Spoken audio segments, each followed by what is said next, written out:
Hello, I'm Dr. Clint Sexton with Naperville Integrated Wellness, and this is part 2 of the 3-part series regarding COVID-19 virus, vaccines, how it affects our immune system, other viruses in our body, and autoimmunity. So the first one we talked about just a little bit about the virus and the vaccines, and really what we should be putting our attention on is improving our immune system and how our immune system responds to either the virus or the vaccine. Okay, so in this part, I really want to talk a little bit more about some of the other viruses and immune system stressors that are going to make the COVID-19 virus or the vaccine potentially more of a problem for you or other people. So when we're talking about, when I say these other viruses, if you check out the blog, you'll get lots of specifics on the frequency of prevalence of these different viruses. But common ones that most people have would be one of the herpes virus. There's a whole group of herpes viruses. Epstein-Barr virus falls in that category. We have cytomegalovirus.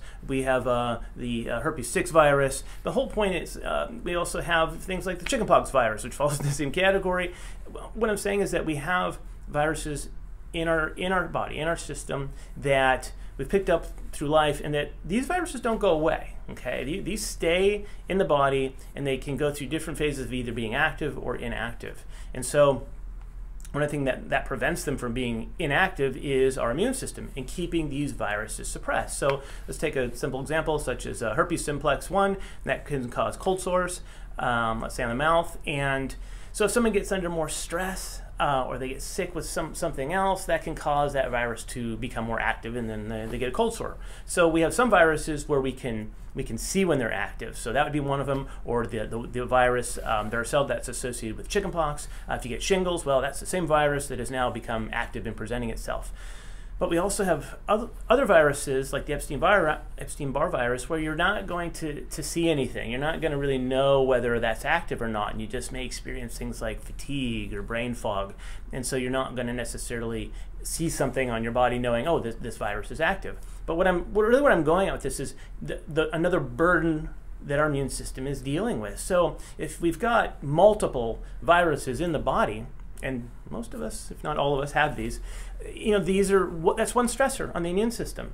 And then if we start adding other stressors to the immune system, such as if we're constantly under a lot of emotional or psychological stress, that puts a stress on the immune system.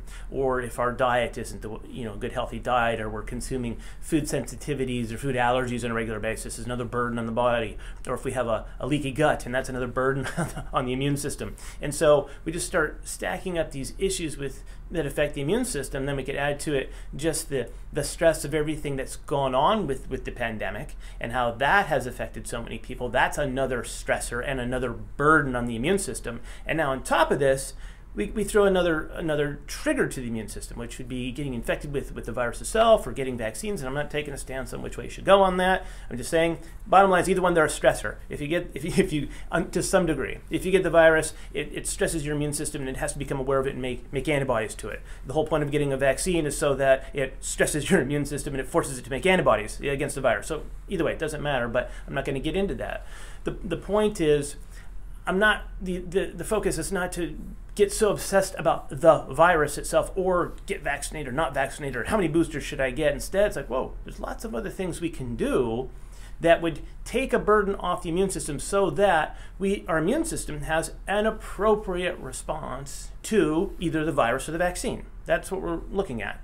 An appropriate response would not leave us with lingering effects and having long haulers and these extended issues going on in terms of after having exposure to the virus or getting the vaccine. So if we put our attention on how we can support our immune system, that's something that we're doing that's really helping to protect us no matter what we encounter. So these are the kinds of things that we want to put our attention on. So we're talking about our gut health and managing stress and making sure our body has the basic nutrients to have an appropriate immune system response.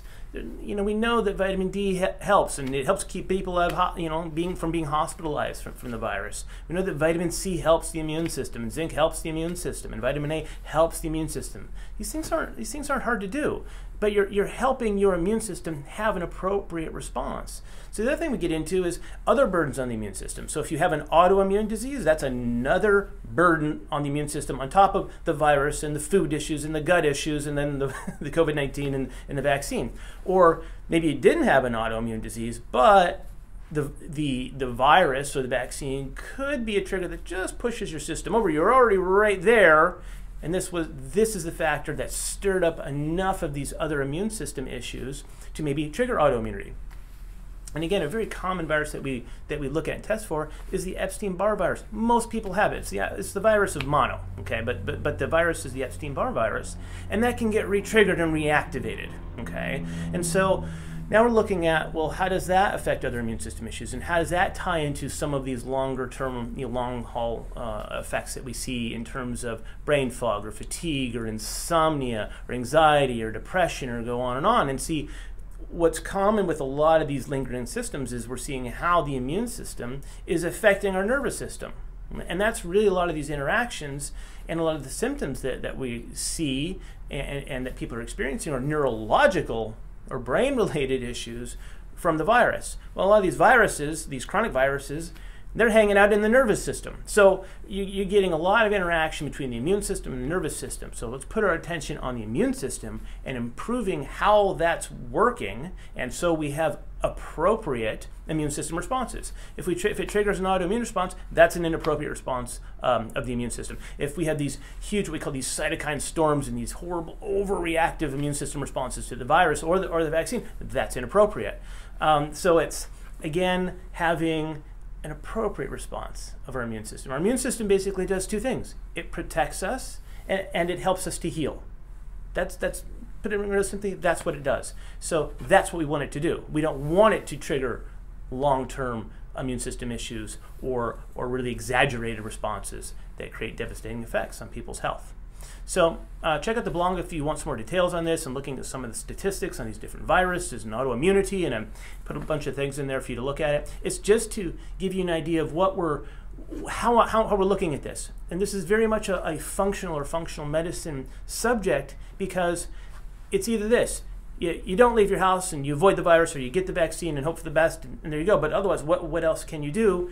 These are the things we look at. These are the things we want to talk about. We want to talk about diet, nutrition, and lifestyle, and helping us deal with stress and other beneficial things we can do, again, so we can help our immune system have that appropriate response. So for more details on this, check out the blog. And there'll be a part 3 coming up where I'll get into some of more of the specifics of what we can do to help support the immune system. Thank you.